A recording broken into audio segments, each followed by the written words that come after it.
Hey guys, this is DJ Vinyl Vertigo taking a short little breather at work. Something's been on my mind for several days because I've been looking at some things on some threads on Facebook and other social media. Also, in the vinyl community, in certain streams, I've seen a lot of discussion about the 2025 nominees for the Rock and Roll Hall of Fame. And I decided that I wanted to discuss that really quickly.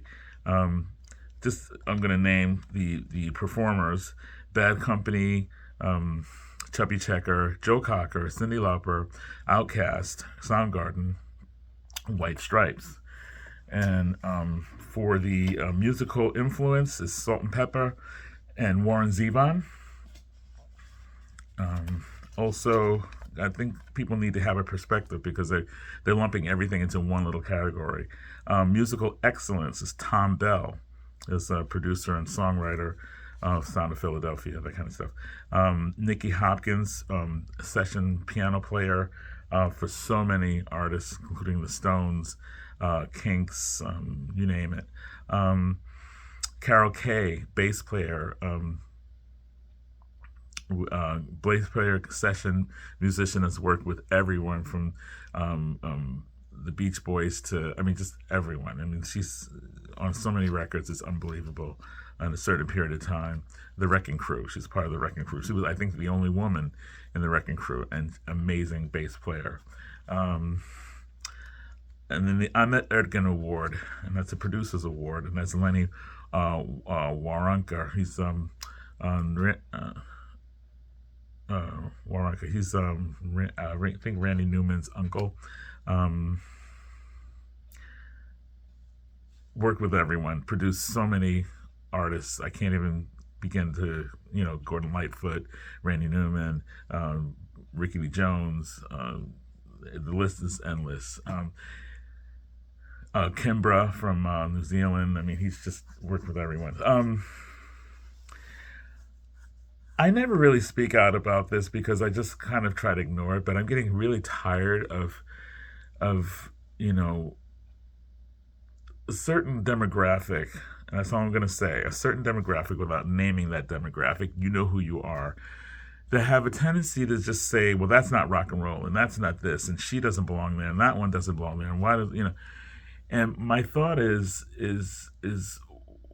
what makes you the expert to know who deserves to be awarded a Rock and Roll Hall of Fame award?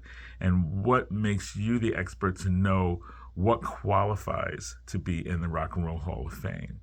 If you're not in the industry, I don't know why you even have a say in terms of that.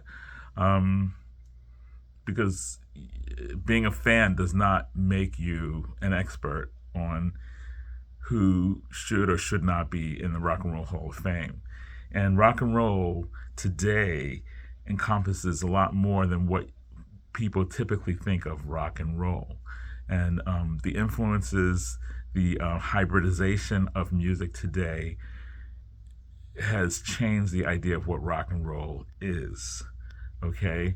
And, if we stick to the close and very parochial parameters of what rock and roll is supposed to be, then you would only have mostly white males getting inducted. And that would be all there would be it. That would be pretty much it. So,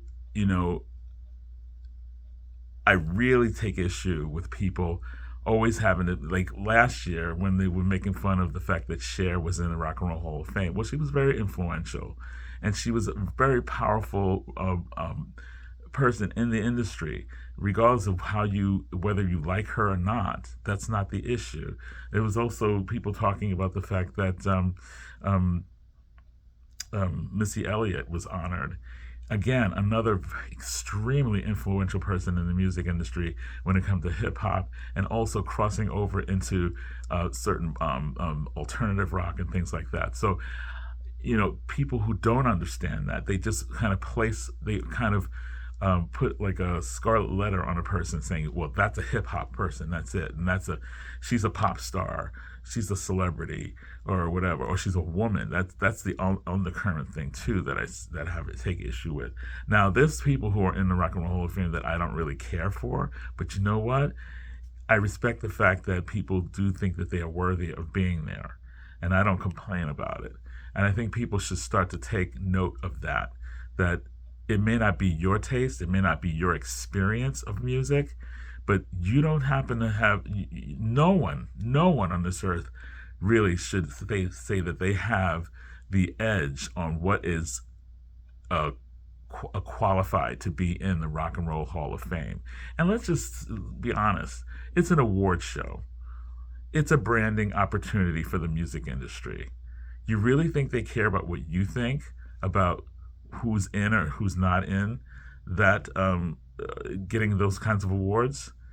You know, step back, take a think. Think a little bit before you talk about these artists and denigrate people just because they've been honored or being nominated to be honored. You know, um, it's an industry that's going to do what it's going to do, and either go with it or just ignore it. You don't have to even bother with it then. That's my thought on it. That's my opinion, and I'm sticking to it. And I usually don't get too upset, but I'm just tired of people going on and on about Rock and Roll Hall of Fame. It's just ridiculous. In any case, just keep listening to great music, whatever you think that is, and have a wonderful day. This is DJ Vinyl Vertigo signing out and getting off his soapbox. Bye.